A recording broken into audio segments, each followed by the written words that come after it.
Tuwing sasapit ang undas, madalas hanap ng mga mahihilig sa katatakutan ang mga makapanindig balahibong lugar. Kabilang na dyan ang Bahay na Pula sa San Ildefonso, Bulacan. Silipin nga natin yan sa report ni Mark Zambrano. Isa ng landmark ang bahay na ito sa Barangay Anyatam sa San Ildefonso.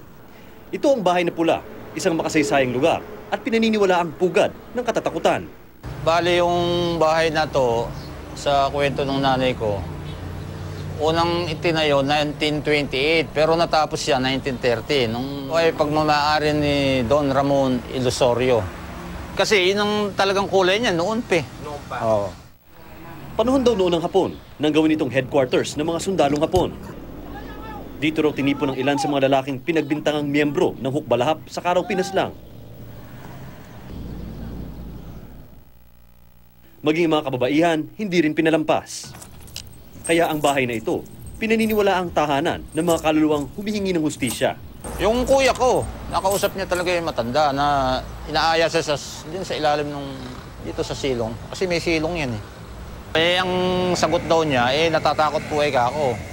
Tapos sabay, takbo na siya, lumabas na sa bahay. Meron daw sila nakikita ng mga white lady, ganun. Pero hindi pa ako nakakita. Sa likod ng mga kwentong katatakutang ito, may mga taong nakakulong pa rin sa nakaraan.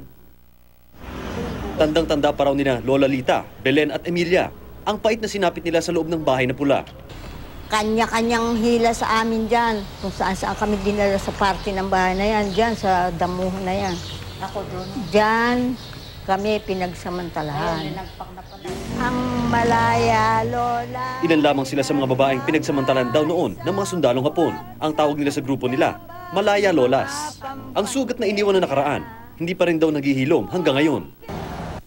Hiling nila, katarungan at kabayaran sa mga ginawang paglalapastangan sa kanila. Panagutan nila yung kanilang pang-aabuso na ginawa dito sa aming kababaihan at sa barangay ng Mapaniki. Minasaker nila ang buong barangay. Pagdating po doon. Sa tagal doon ng pag-usad ng kanilang ipinaglalaban, ilan sa miyembro nila sumakabilang buhay na. Parang nilason. Mark Zambrano, GMA News. Marami pang beses pinatunay na